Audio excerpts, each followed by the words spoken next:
Hola, mi nombre es Robert Mackenzie, hablándoles desde la Universidad de Chicago. Los aquí presentes, como cualquier norteamericano, ha sufrido el peso de uno de los grandes males de nuestro tiempo. La inflación, aumento de precios, mayor desempleo, trayendo como consecuencia la disminución de ingresos de la gente.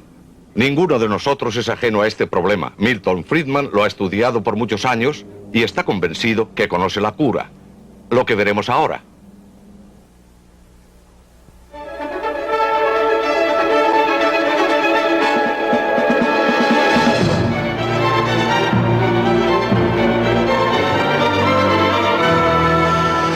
Libre para elegir.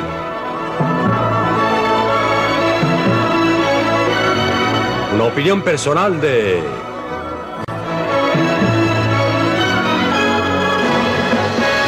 Milton Friedman.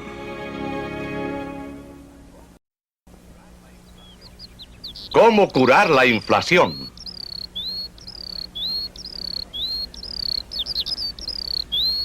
La Sierra Nevada de California, 10.000 pies sobre el nivel del mar. En invierno, las temperaturas bajan a 40 grados bajo cero. En verano, el lugar se sofoca por lo enrarecido del aire de la montaña. Y aún así, aquí se creó el pueblo de Bori. En su auge, Bori estaba lleno de prostitutas, borrachos y jugadores. Parte de la colorida historia del oeste norteamericano.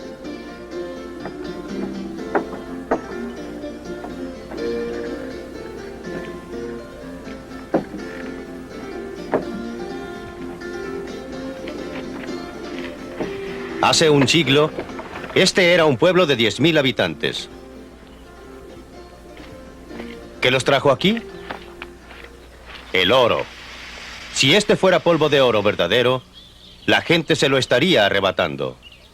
Una serie de descubrimientos de oro a través del oeste trajo aquí a gente de todo el mundo, a toda clase de gente. Vinieron aquí solamente con un solo propósito: enriquecerse pronto, rápidamente, pero mientras tanto edificaron ciudades, pueblos, en lugares donde nadie habría pensado edificar una ciudad bajo otras circunstancias. El oro edificó estas ciudades.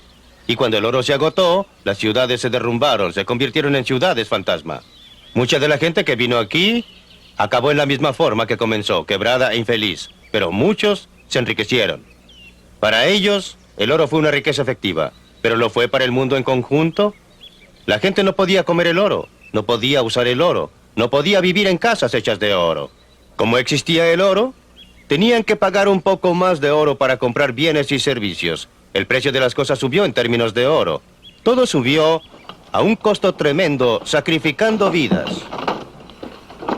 La gente extrajo el oro de las entrañas de la tierra. ¿Qué sucedió con ese oro? Eventualmente, y por último, fue transportado a lugares distantes solo para ser nuevamente enterrado en el suelo. Esta vez, en las bóvedas de los bancos, a través de todo el mundo.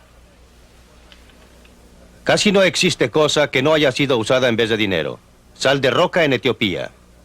Anillos de bronce en África Occidental. Conchas de porcelana en Uganda. Aún un cañón de juguete. Cualquier cosa puede usarse como dinero. Dinero de cocodrilo en Malasia. Absurdo, ¿no es verdad? La minoría de la población que aún fuma puede reconocer estas plantas como la materia prima para la fabricación de sus cigarrillos. Pero en los primeros días de las colonias, mucho antes de que se establecieran los Estados Unidos, esto era dinero. Era el dinero ordinario en Virginia, Maryland y las Carolinas. Era usado para toda clase de cosas. La legislatura votó que podía usarse legalmente para pagar impuestos. Se usaba para comprar comida, ropa y viviendas. En realidad, una de las cosas más interesantes era ver a los fuertes muchachos de esa época acarrear 50 kilos de tabaco a los muelles para pagar los costos del pasaje de las hermosas señoritas que habían venido desde Inglaterra para ser sus novias. Y ya usted sabe bien cómo es el dinero. Tiene tendencias a crecer, a que se reproduzca más y más, y eso fue lo que ocurrió con este tabaco. A medida que se producía más tabaco, había más dinero. Y como siempre que hay más dinero, suben los precios y la inflación. La realidad al final del proceso, los precios subieron 40 veces en términos del tabaco. Con relación al inicio del proceso, y como ocurre siempre que hay inflación, la gente reclamó: Y como siempre, la legislatura trató de hacer algo, y como siempre, con muy poco éxito. Así que prohibió a cierta clase de gente plantar tabaco. Trató de reducir la cantidad total plantada de tabaco y exigió a la gente que destruyera parte de su tabaco. Pero no resultó. Finalmente, mucha gente actuó por su cuenta y se dedicó a destruir los campos tabacaleros de otros. Eso fue demasiado y promulgaron una ley que hacía que fuera una ofensa capital, penable por la muerte, destruir el tabaco de otra persona. La ley de Gresham, una de las leyes económicas más antiguas, estaba bien ilustrada. Esa ley expresa que el dinero barato echa fuera el dinero caro y así sucedió con el tabaco. Cualquiera que tenía una deuda que pagar, por supuesto que trató de pagarla con el tabaco de peor calidad que tenía. Ahorró el tabaco bueno para venderlo en ultramar por moneda dura. El resultado fue que la moneda mala reemplazó a la moneda buena. Finalmente, casi un siglo después de que empezaran a usar el tabaco como moneda, establecieron bodegas en que el tabaco era depositado en barriles, certificado por un inspector de acuerdo con su opinión respecto a su calidad y cantidad.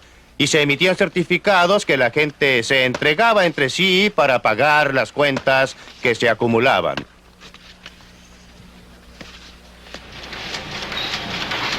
Estos pedazos de papel verde impresos son las contrapartidas actuales de aquellos certificados de tabaco, excepto que no tienen relación con ningún producto.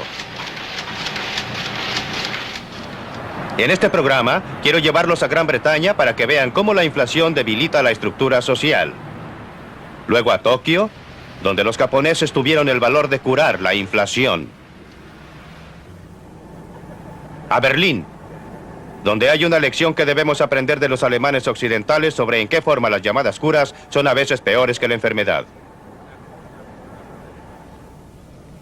Y a Washington, donde nuestro gobierno hace trabajar tiempo extra a estas máquinas. Y les voy a mostrar cómo puede curarse la inflación.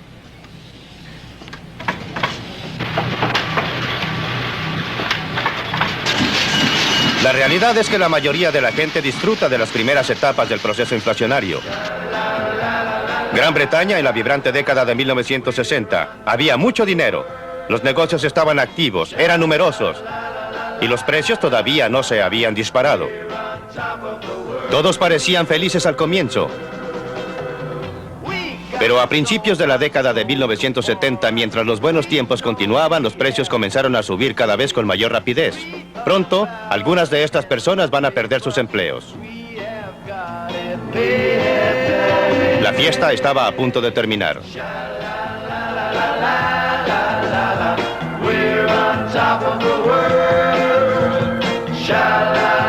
La historia es muy similar en los Estados Unidos, solo que el proceso comenzó un poco después. Hemos tenido un partido inflacionario después de otro y parece que no podemos evitarlo. ¿Cómo puede ser?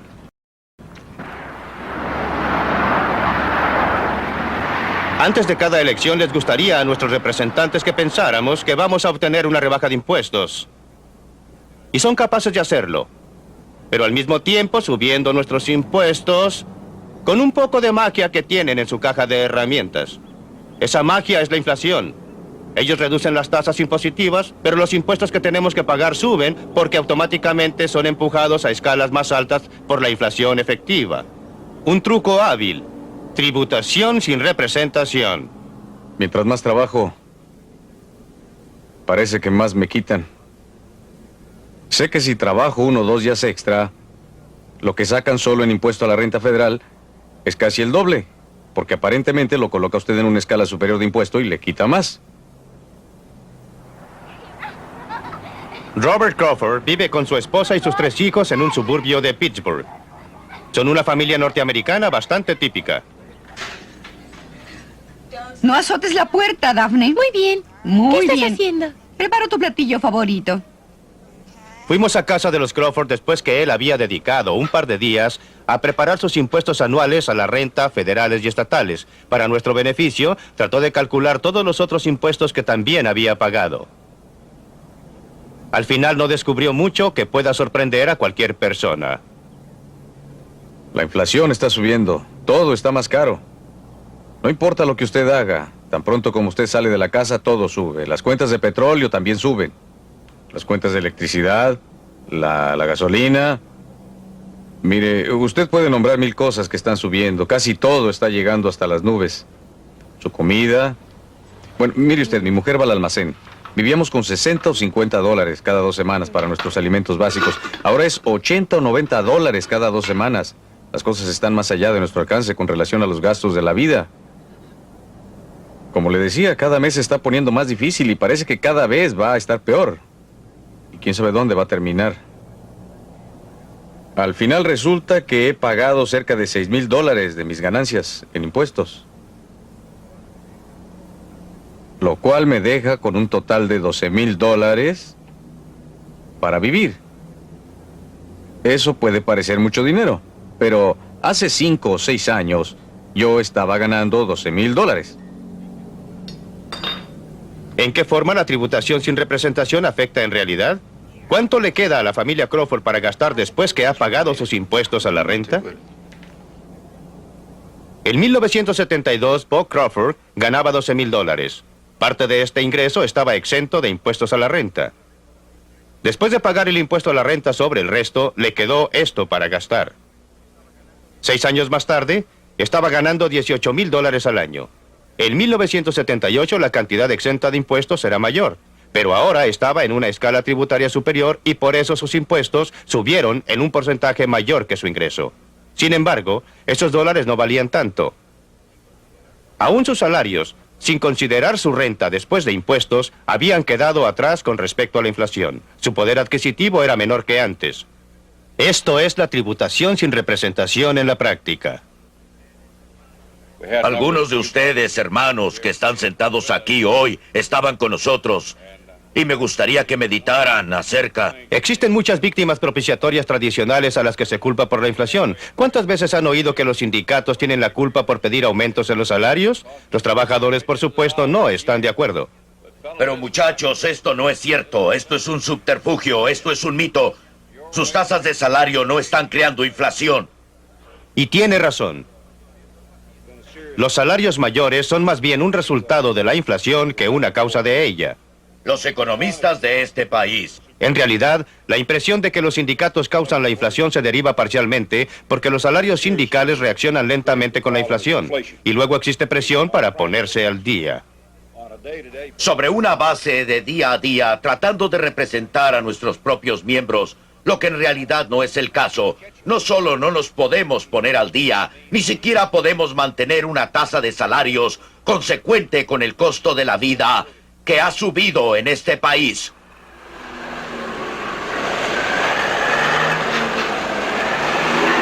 Otra víctima propiciatoria de la inflación es el costo de las mercaderías que vienen del exterior. La inflación, se nos dice, es importada. Mayores precios en el exterior suben los precios en casa. Es otra forma en que el gobierno puede culpar a otro por la inflación. Pero este argumento también está equivocado. Los precios de las importaciones en los países de que provienen no son en términos de dólares, son en términos de liras o yens u otras monedas extranjeras. Lo que ocurre a los precios en dólares depende de los tipos de cambio que a su vez reflejan la inflación en los Estados Unidos. A partir de 1973, algunos gobiernos han tenido una estupenda excusa culpando a los árabes de la inflación. Pero si los altos precios del petróleo fueran la causa de la inflación, ¿cómo es que la inflación ha sido inferior aquí en Alemania? Un país que debe importar cada gota de petróleo y gasolina que usa en los caminos y en la industria, que por ejemplo en los Estados Unidos que produce la mitad de su propio petróleo. Japón no posee ningún petróleo en absoluto. Sin embargo, en la misma época en que los árabes estaban cuadruplicando los precios del petróleo, los japoneses estaban reduciendo la inflación del 30 a menos del 5% anual.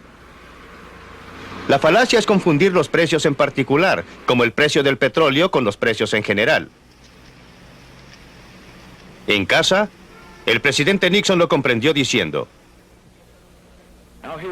aquí está lo que no haré. No conduciré a esta nación a lo largo del camino de controles de salarios y precios, sin importar lo políticamente provechoso que pueda parecer. Los controles y el racionamiento pueden parecer un camino fácil, pero en realidad son un medio fácil para mayores problemas, como la explosión que se produce cuando usted trata de poner una tapa a una corriente de vapor que sube sin bajar el fuego bajo la olla. Los controles de salarios y precios solo posponen un día el ajuste de cuentas y al hacerlo, privan a cada americano de una parte muy importante de su libertad. Pero escuche esto. Ha llegado el momento para una acción decisiva. La acción que quebrará el círculo vicioso de precios y costos en espiral. Hoy día estoy ordenando un congelamiento de todos los precios y salarios a través de los Estados Unidos por un periodo de 90 días. Además, solicito a las corporaciones que extiendan la congelación de salarios y precios a todos los dividendos. Muchos líderes políticos se han visto tentados para recurrir a controles de salarios y precios, a pesar de su repetido fracaso en la práctica. Nunca parecen aprender respecto a esta materia, pero pueden aprenderse algunas lecciones, como lo que ocurrió al primer ministro británico James Callaghan, quien finalmente descubrió que el mito económico era muy diferente, que estaba equivocado. E informó al respecto a la conferencia del Partido Laborista en 1976.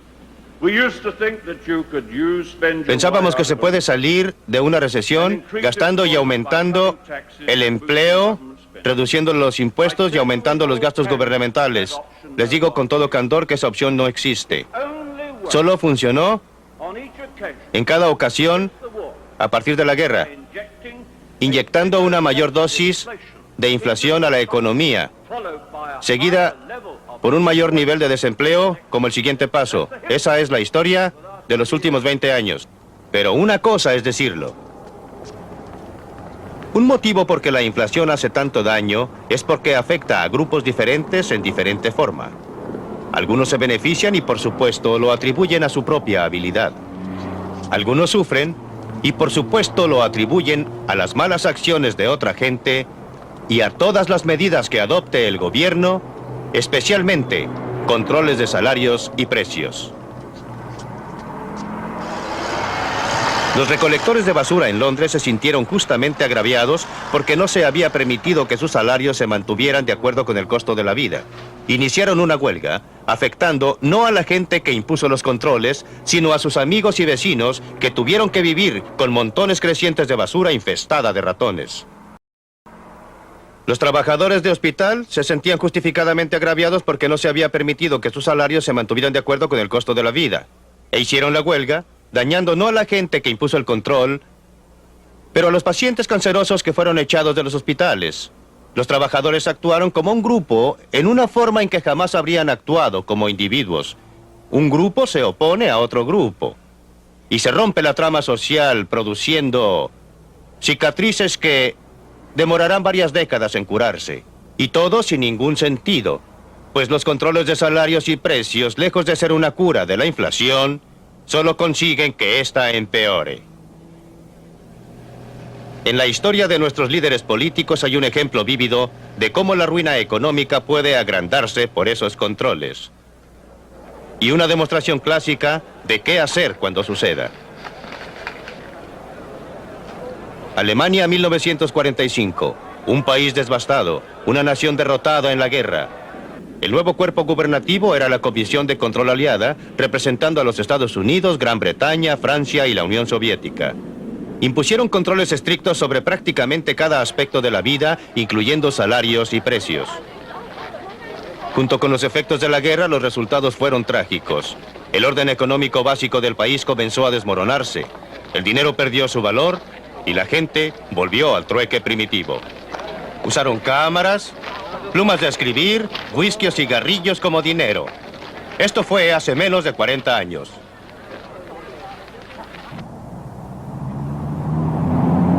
Esta es Alemania como la conocemos hoy día, transformada en un lugar donde a mucha gente le gustaría vivir.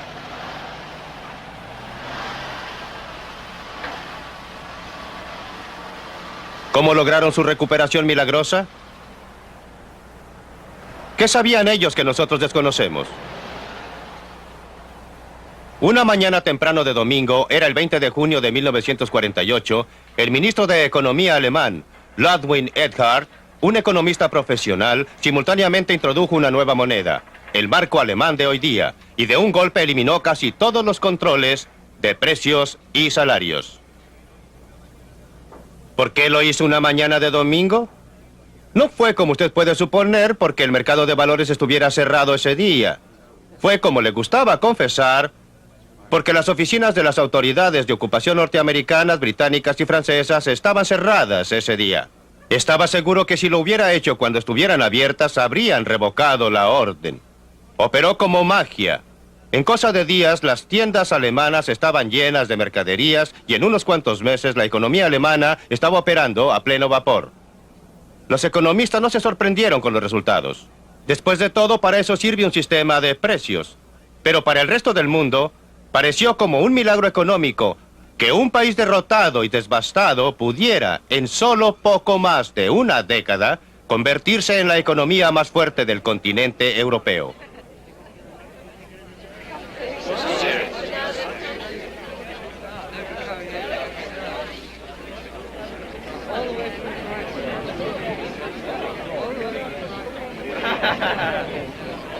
En un sentido, esta ciudad, Berlín Occidental, es algo así como una singular probeta económica colocada, como lo está, profundamente en Alemania Oriental comunista.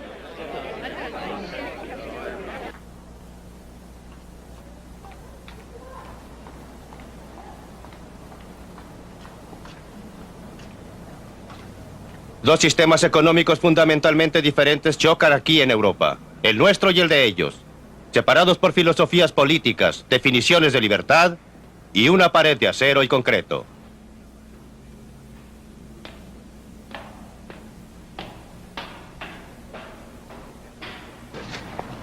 Está usted saliendo del sector norteamericano.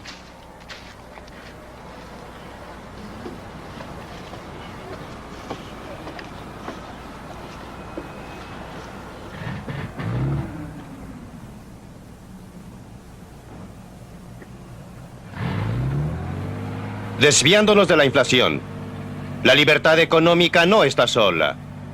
Es parte de un orden más amplio. Quería mostrarles cuánta diferencia existe dejándoles ver cómo vive la gente al otro lado de ese muro de Berlín.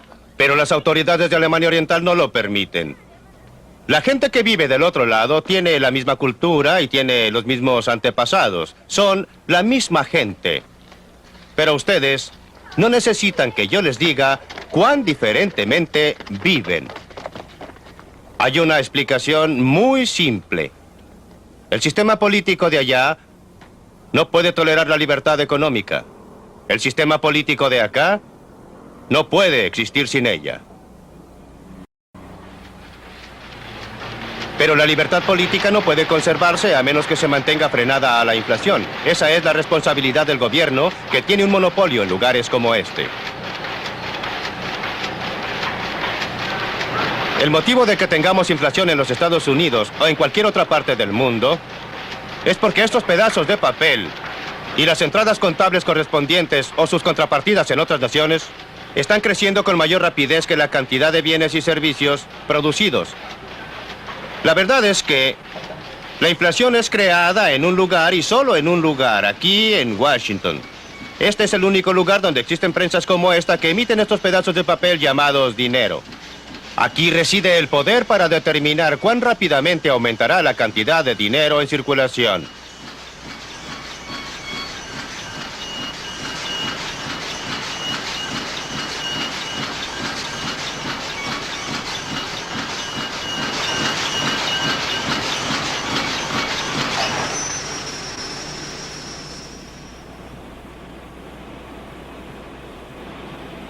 ¿Qué sucedió con todo ese ruido? Eso es lo que ocurriría con la inflación si no dejáramos que la cantidad de dinero creciera tan rápidamente. Esta no es una idea nueva, no es una cura nueva, no es un problema nuevo, ha sucedido una y otra vez en la historia. A veces la inflación ha sido curada en esta forma a propósito, a veces ha ocurrido por accidente. Durante la Guerra Civil, el norte, que entró tarde a la contienda, se apoderó de un lugar en el sur que era donde estaban instaladas las prensas impresoras, que era donde se emitían estos pedazos de papel. Antes de eso, el sur había tenido una inflación muy rápida. Si mi memoria no falla, algo así como un 4% mensual. La Confederación tardó un poco más de 2 semanas en encontrar un lugar donde pudiera instalar sus prensas y hacerlas funcionar nuevamente. Durante ese periodo de 2 semanas, la inflación se detuvo. Después del periodo de 2 semanas, cuando las prensas nuevamente comenzaron a funcionar, la inflación recomenzó. Es tan simple como eso. Es tan obvio como eso. Más recientemente existe otro ejemplo dramático del único modo eficaz para tratar a la inflación. En 1973, las amas de casa japonesas que iban al mercado se enfrentaban con un hecho desagradable. El dinero en sus carteras parecía estar perdiendo su valor. Los precios estaban comenzando a elevarse a medida que la tremenda historia de la inflación nuevamente comenzaba a desarrollarse. El gobierno japonés sabía qué hacer. Lo que es más, estaba preparado para hacerlo. Cuando todo terminó, los economistas pudieron registrar con toda precisión lo que había ocurrido. En 1971, la cantidad de dinero comenzó a crecer con mayor rapidez. Como siempre sucede, la inflación no fue afectada por un tiempo, pero a fines de 1972 comenzó a responder. A principios de 1973 el gobierno reaccionó. Comenzó a reducir el crecimiento monetario. Pero la inflación continuó creciendo durante un tiempo. La reacción diferida hizo que 1973 fuera un año de recesión muy duro. La inflación solo se detuvo cuando el gobierno demostró su determinación de mantener controlado el crecimiento monetario. Demoró 5 años para extraer a la inflación del sistema. El Japón había logrado una estabilidad relativa. Desgraciadamente, no hay manera de evitar el difícil camino que debieron seguir los japoneses antes de lograr tanto una inflación baja como una sana economía.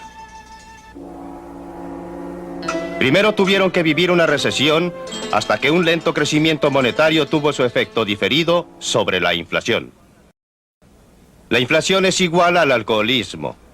En ambos casos, cuando usted comienza a beber o cuando usted comienza a imprimir demasiado dinero, los efectos buenos vienen primero y los efectos malos llegan más tarde. Por eso en ambos casos existe una fuerte tentación a exagerarlo, beber demasiado e imprimir demasiado dinero. Cuando llega la cura es todo lo contrario. Cuando usted deja de beber o cuando usted deja de imprimir dinero, los malos efectos llegan primero y los buenos efectos llegan más tarde. Por eso es tan difícil persistir con la cura. En los Estados Unidos, 4 veces en los 20 años posteriores a 1957 iniciamos la cura. Pero en cada ocasión no tuvimos voluntad para continuarla. Como resultado, hemos tenido solo los malos efectos y ninguno de los buenos efectos. El Japón, por otra parte, adhiriendo una política de retardar las prensas impresoras durante 5 años, fue en 1978 capaz de cosechar todos los beneficios, baja inflación y una recuperación en la economía. Pero no existe nada especial respecto al Japón. Cada país que tenga el valor de persistir en una política de crecimiento monetario lento ha sido capaz de curar la inflación y al mismo tiempo de lograr una economía que sea sana. Libre para elegir. Aquí, en la Biblioteca Harper de la Universidad de Chicago, nuestras distinguidas... Si usted puede controlar el suministro de dinero, ciertamente puede reducir y controlar la tasa de inflación. Yo diría que es un poco más fácil escribir la receta que cumplirla.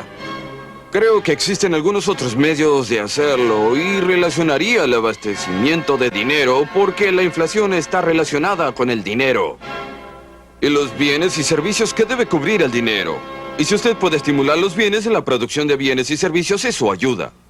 Es un poco más difícil controlar el abastecimiento de dinero, aunque yo creo que eso puede lograrse.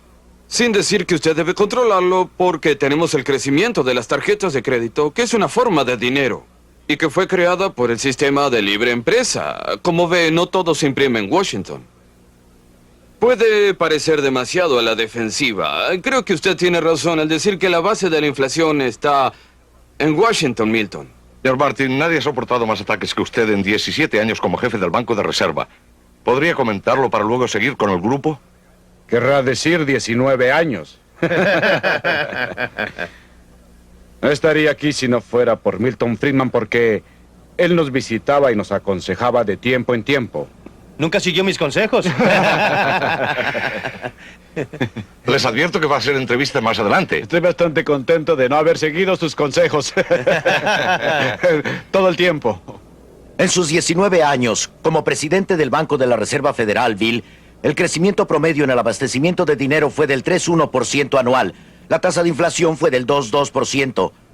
Después que usted se fue, el abastecimiento de dinero se ha duplicado. La tasa promedio de inflación es superior al 7% y, por supuesto, en tiempos recientes, el abastecimiento de dinero ha estado creciendo en 2 dígitos, lo mismo que nuestra tasa de inflación. En primer lugar, quiero confirmar 2 hechos que destacaron notoriamente en la película del profesor Friedman, es decir, que la base del buen éxito relativo de Alemania Occidental fueron en realidad 2 eventos. Uno, el establecimiento de una moneda nueva y sólida que tratamos de mantener sana a continuación. Y en segundo lugar, el salto de la noche a la mañana a una economía de mercado libre sin ningún control de precios y salarios. Esos son los 2 hechos fundamentales. Hemos tratado de conservar la estabilidad monetaria simplemente tratando de seguir esta receta del profesor Friedman, es decir, la disciplina monetaria, manteniendo el crecimiento monetario relativamente moderado. Sin embargo, debo decirles que no es tan fácil como parece. En realidad, los gobiernos deben tener valor para mantenerse en esa dirección. Nadie discute la posibilidad de que un crecimiento excesivo del abastecimiento de dinero es un elemento esencial del proceso inflacionario y que es el real problema. No sé qué hacer sino tener el valor y la voluntad de hacerlo, y quiero comenzar, si me lo permiten, con esa materia porque creo que es lo que debemos explorar. Porque no hemos tenido el valor y no lo tenemos, y bajo qué circunstancias lo tendremos. Quiero comenzar con Bill Martin porque su experiencia es sumamente interesante. Sus 19 años están divididos en diferentes periodos. En el primer periodo, ese promedio que mencionó antes Beryl Sprinkle, y que correspondió a 2 periodos muy diferentes. Un primer periodo de crecimiento lento e inflación lenta, y un periodo subsiguiente de lo que en ese momento fue considerada como inflación rastrera, y ahora estaríamos encantados de volver a él.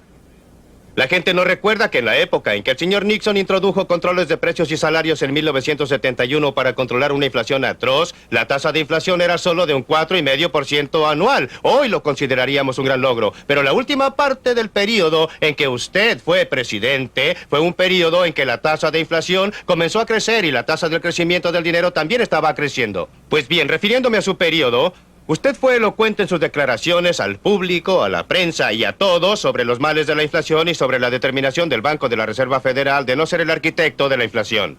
Su sucesor, Arthur Burns, fue igualmente elocuente. Hizo exactamente la misma clase de declaraciones con la misma efectividad y una y otra vez repitió que el Banco de Reserva Federal no sería el arquitecto de la inflación. Su sucesor, el señor G. William Miller, hizo los mismos discursos y las mismas declaraciones y las mismas protestas.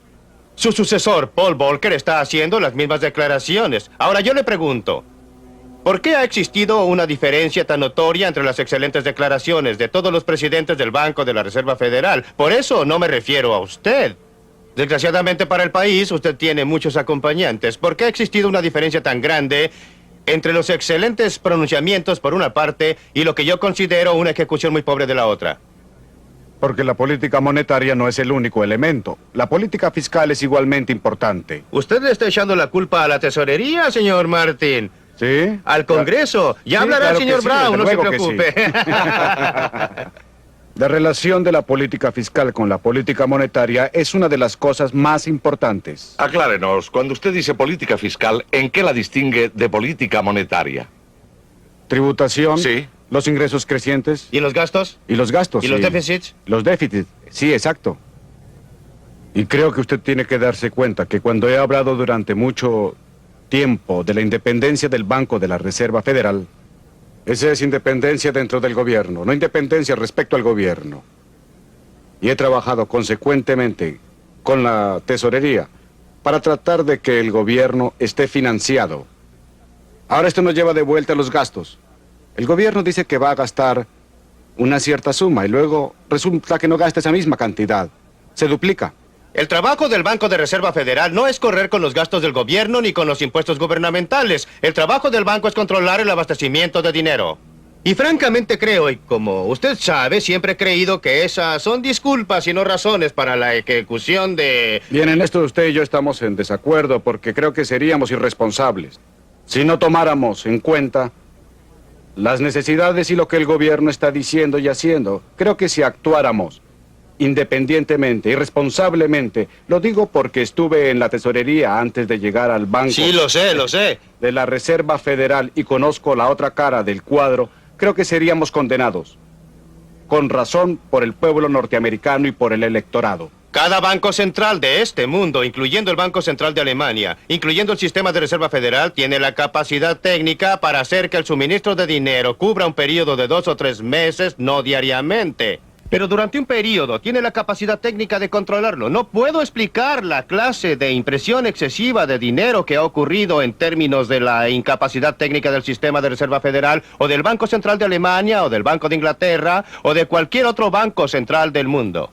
Yo no diría que técnicamente no podamos hacerlo, aunque jamás hemos logrado controlar el abastecimiento de dinero mes a mes.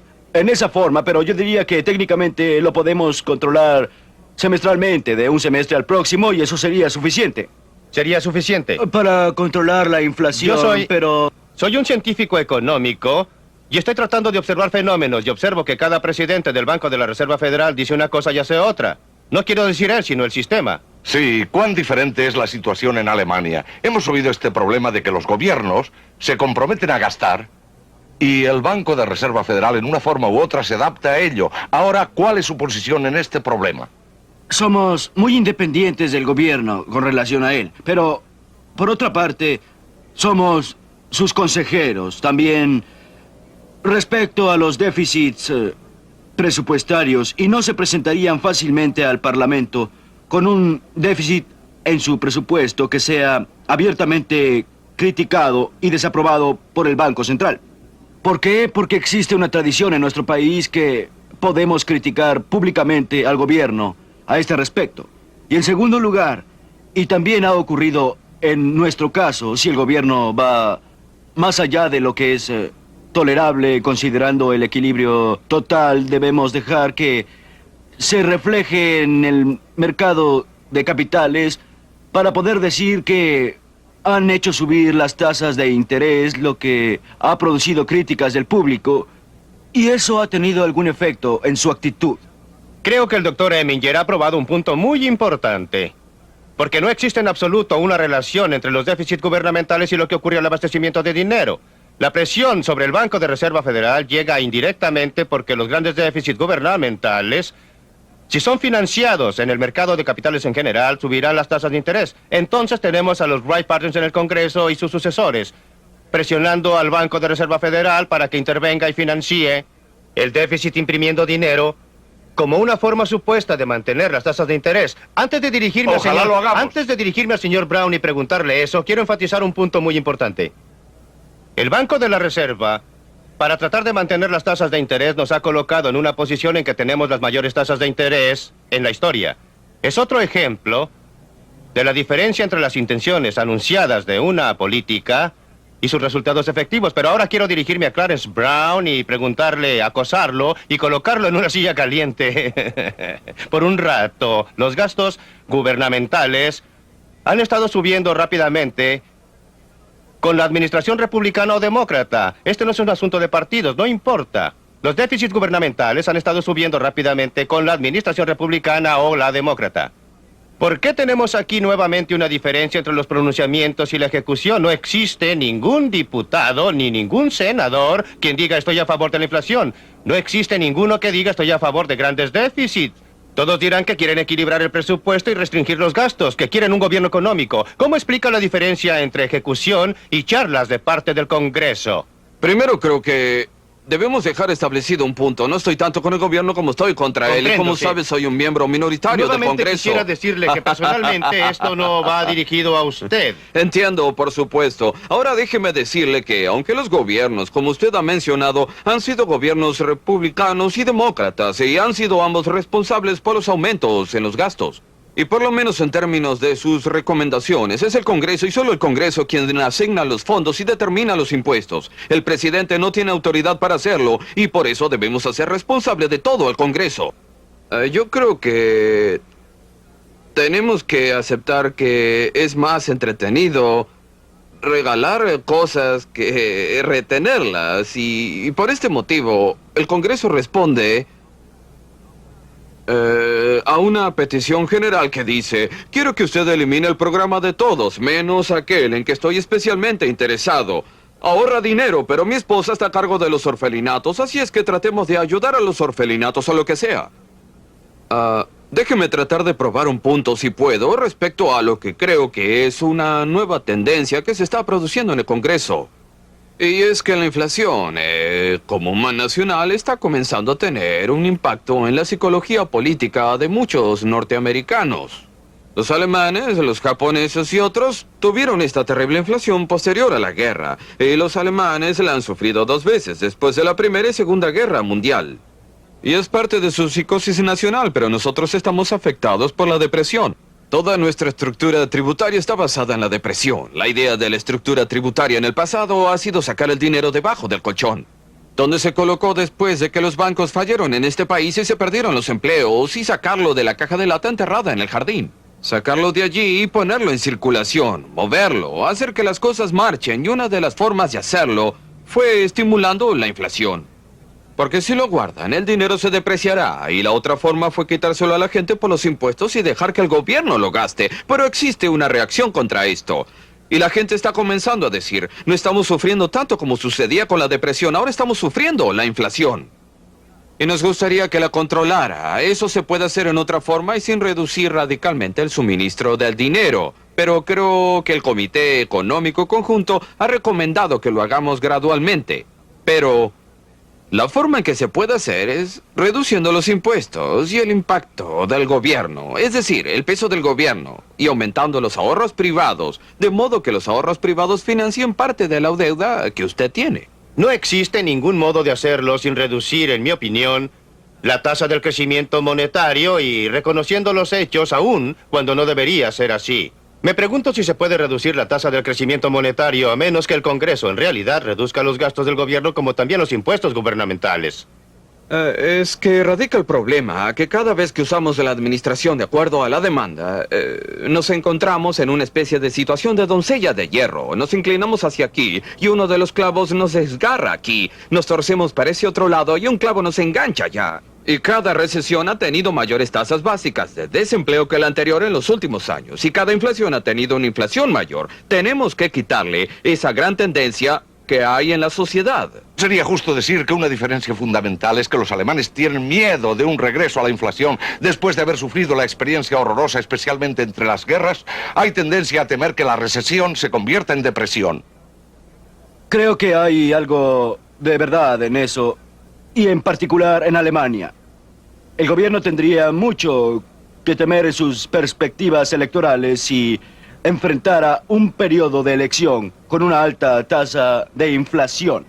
Pero existe otra diferencia importante. Parece que tememos más al desempleo que a la Usted inflación. teme al desempleo, pero nosotros también. Tememos igualmente a la inflación, pero hay otra diferencia. Es decir, una vez que se ha entrado a esa gradual inflación, cada vez la meseta es más alta. Es extremadamente difícil salir de ella. Deben tratar de evitarlo, pero este es un consejo muy barato que les doy porque ya la estamos sufriendo. Pero nosotros, durante los últimos 15, 20 años, siempre hemos estudiado las experiencias y nos hemos dicho que jamás debemos caer en este círculo vicioso. Una vez que esto sucede, demora mucho tiempo salir. Eso es lo que estoy predicando ahora, que debemos evitarlo a cualquier costo. No debemos caer nuevamente en este círculo vicioso como sucedió en 1973 y 74. Nos demoramos 4 años. 4 años en salir de allí, aunque solo teníamos una inflación del 8%. 4 años para llegar al 3%. De modo que Eso creo será, que sí. existe la cuestión si acaso se puede hacer algo en forma gradual durante muchos años. O si se necesita un tratamiento de shock. La película dice que los japoneses se demoraron, ¿cuánto? 4 años, 5 años. Pero una de mis preocupaciones más grandes es que todavía no hemos sufrido mucho. La mayoría de las naciones que finalmente han logrado que su inflación... Bien, no estoy postulando a un cargo público, Clarence. La mayoría de los países que finalmente controlaron su inflación tenían una inflación del 20 al 30% peor. En Alemania fue mucho peor. Y el público lo apoyó. Vivimos en una democracia. Y tenemos grupos de electores que ganan con la inflación. Observe a la gente que es dueña de bienes raíces, les ha ido muy bien. ¿Sí? ¿Y sabe cómo podremos lograrlo sin sufrir aún más? Dudo mucho que tengamos buen éxito. La pregunta es, ¿quiénes son los electores que se han beneficiado más con la inflación? No hay duda, son los dueños de las casas, pero también los congresistas, quienes han votado por mayores gastos sin tener que votar por mayores impuestos. En realidad, el Congreso en realidad ha votado por la inflación, pero nunca ha quedado registrado este hecho de ningún congresista. Los empleados civiles del gobierno son quienes tienen sus propios sueldos clasificados y esto está relacionado con la inflación. Tienen un beneficio de jubilación, una pensión de jubilación relacionada con la inflación. Una gran parte de ellos también tiene derecho a la seguridad social que está ligada a la inflación. De modo que los beneficia. Los contratos laborales que están clasificados y muchos de los precios que están ligados pero a la ella. única cosa que está ligada a la inflación, y aquí quiero volver atrás y preguntar por qué el Congreso ha sido tan malo en esta área, son nuestros impuestos. Ha sido imposible lograr que el Congreso coloque un índice al sistema tributario de modo que no tenga el presente efecto. En cada 1% de aumento, la inflación empuja a la gente a tramos superiores y la fuerza a pagar mayores impuestos.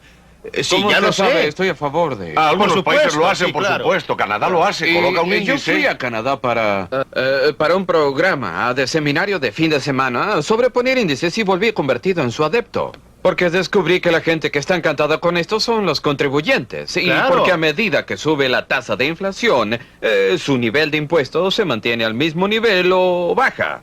La gente que está más descontenta con ello es la gente que tiene que planificar los gastos del gobierno, porque está reduciendo la cantidad de dinero del gobierno más que verlo subir en 10 o 12 mil millones. Se obtiene un pequeño dividendo que gastar en este país. Los burócratas lo hacen todos los años. Pero a ellos tampoco les gusta, como indica el doctor Friedman, porque usted ve, los políticos no alcanzan a votar por una reducción de impuestos. Puesto que sucede automáticamente, Sí, claro, yo y de quisiera modo que que- no se puede ir en forma digna a decir a sus electores, estoy a favor de ustedes, voté por una reducción de impuestos. Y creo que debemos colocar un índice al sistema tributario para que la reducción sea automática, preferible a lo que ha ocurrido anteriormente, un aumento automático en los impuestos. Y los políticos que dicen, bien, sentimos mucho la inflación, pero... Tiene razón, pero quiero probar un punto diferente. Estoy sentado aquí y los critico a ustedes como funcionarios gubernamentales. Pero comprendo muy bien que los verdaderos culpables no son los políticos y no son los banqueros de los bancos centrales, sino que soy yo y mis conciudadanos. Siempre digo cuando hablo de esto, si quiere saber quién es el responsable de la inflación, mírese en un espejo. No es por la forma en que usted gasta su dinero. La inflación no se produce porque existan consumidores que sean derrochadores. Eso siempre han existido. No se produce porque tengamos hombres de negocios que sean codiciosos. Siempre los ha habido. La inflación se produce porque nosotros, como ciudadanos, hemos estado pidiéndoles a ustedes como políticos que ejecuten una tarea imposible. Les hemos pedido que gasten el dinero de otros en nosotros, pero que no gasten nuestro dinero en otras personas. No querrá que nosotros reduzcamos esos dólares para la Correcto. educación, ¿eh? Por consiguiente, no es así, no. Ya tuvimos un programa al respecto. Tuvimos un programa al respecto y no existe ningún observador de estos programas que tenga dudas con relación a mi posición en eso. Pero el público lo ignora. Y así llegamos a la voluntad política que el doctor Eminger discutió tan correctamente, y es que todos hablan contra la inflación. Pero lo que él quiere decir es que quiere que suban los precios de las cosas que vende y bajen los precios de las cosas que compra. Pero tarde o temprano llegaremos al punto en que sea políticamente conveniente terminar con la inflación. Este es el punto Sí. que creo que usted estaba aprobando. La idea básica. ¿Cuál cree usted que tenga que ser la tasa de inflación? Y juzgada por la experiencia de otras naciones, antes de que estemos en esa posición, ¿cuándo cree usted que eso pasará? Bien. La evidencia nos dice que tiene que ser superior al 20%. Ahora bien, usted puede creer que debemos aprender de Aparentemente otros, nadie puede aprender de la historia. pero actualmente vamos hacia una inflación más alta. Usted lo dijo antes, si quiere ver quién causa la inflación, mírese al espejo. Correcto. Ahora, para todos los que observan y participan en esto, debe existir alguna moral. Dígame usted, ¿cuál debe ser el cambio de actitud del hombre al espejo que usted está viendo antes que podamos implantar efectivamente una política dura que requiera valentía? Creo que el hombre del espejo ha llegado a reconocer que la inflación es la enfermedad más destructiva conocida por la sociedad moderna. Nada destruirá más cabal y plenamente a una sociedad que dejar que la inflación prevalezca. Debe llegarse a reconocer que no se tiene mucho de dónde elegir. No hay respuestas fáciles. Una vez que llegamos a esta situación en que la economía está enferma con esta enfermedad insidiosa, no existirá ninguna droga milagrosa que le permita curarse mañana.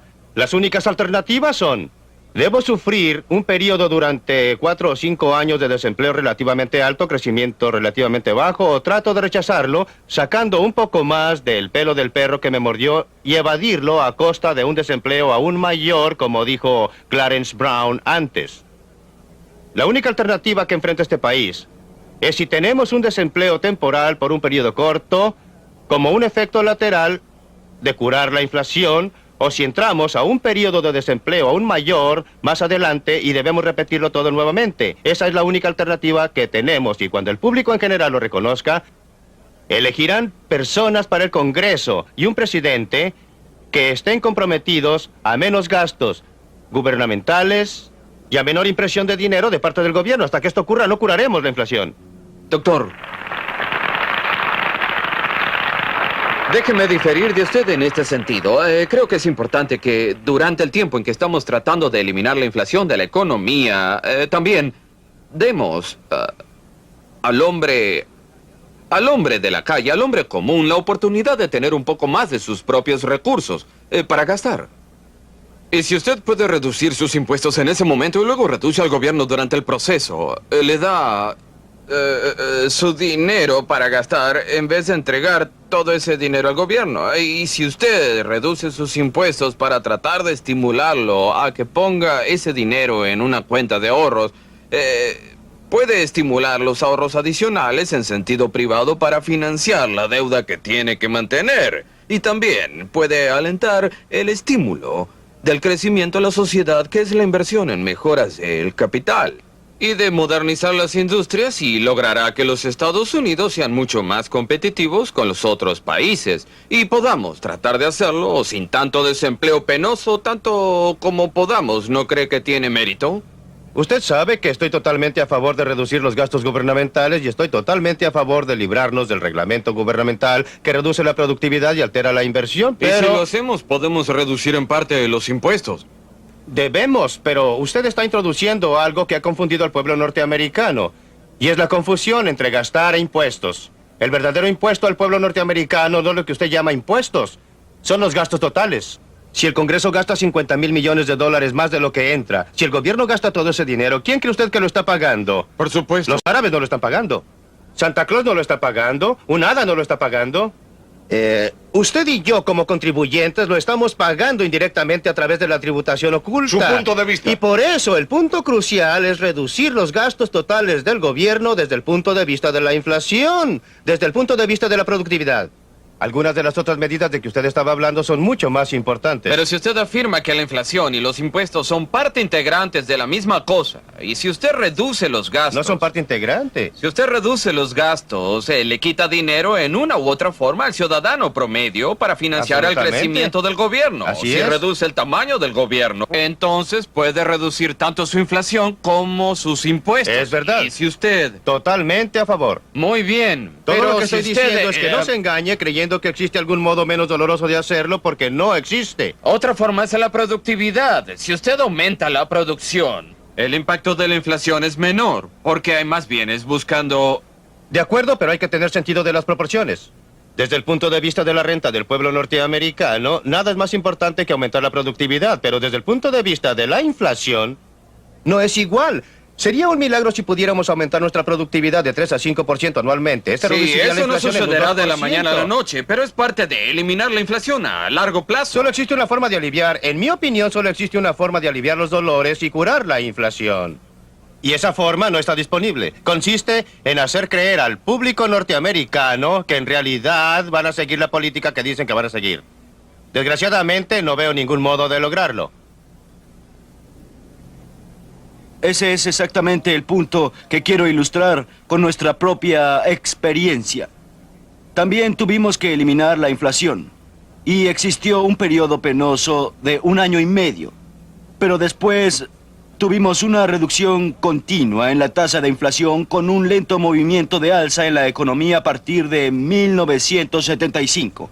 Año con año, la inflación disminuyó y tuvimos una tasa de crecimiento moderado que nos ha llevado a un pleno empleo. Eso es. De modo que se puede acortar este periodo solo con esta credibilidad y también por un consenso que debe tener con los sindicatos comerciales, con toda la población, que reconozcan esa política y también participen en ella. Entonces los dolores serán menores. Usted ve que en nuestro caso las expectativas son que la inflación va a empeorar porque siempre ha sucedido así. Esto significa que debemos desanimar esas expectativas en una forma muy dolorosa, y es probable que no se demore más, por lo menos la primera vez. Pero nuestro problema real no ha sido que no hemos tratado. Hemos tratado y hemos bajado la inflación. Nuestro problema real es que no continuáramos. Y entonces hay que hacerlo Bien, todo yo de creo- nuevo. Aceptaría que la psicología tiene un papel muy grande, quizá el mayor. Pero creo en realidad que si los ahorros privados son estimulados por su sistema tributario, en vez de ser desalentados por el mismo, y se puede financiar parte de la deuda pública con ahorros privados en vez de contar con la inflación. Y el resultado será aliviar, hasta cierto punto, el dolor de ese gran desempleo que usted parece sugerir que es la única forma de poder tratar el problema. La charla está bien, pero el problema es que es usada para evadir el punto clave. ¿Cómo convencer al público que en realidad va a mantener una política? Lo hemos intentado 4 veces y 4 veces nos hemos detenido antes de terminar la carrera. Doctor Friedman. Hasta aquí esta noche, y no se pierdan el último programa de esta serie la próxima semana. Desde la Biblioteca Harper, adiós.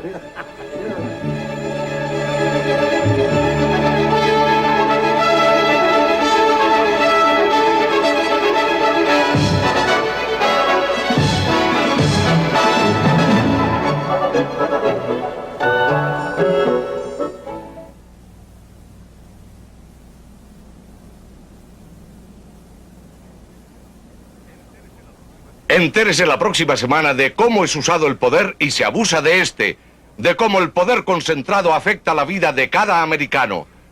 No se pierda Libre para Elegir la próxima semana.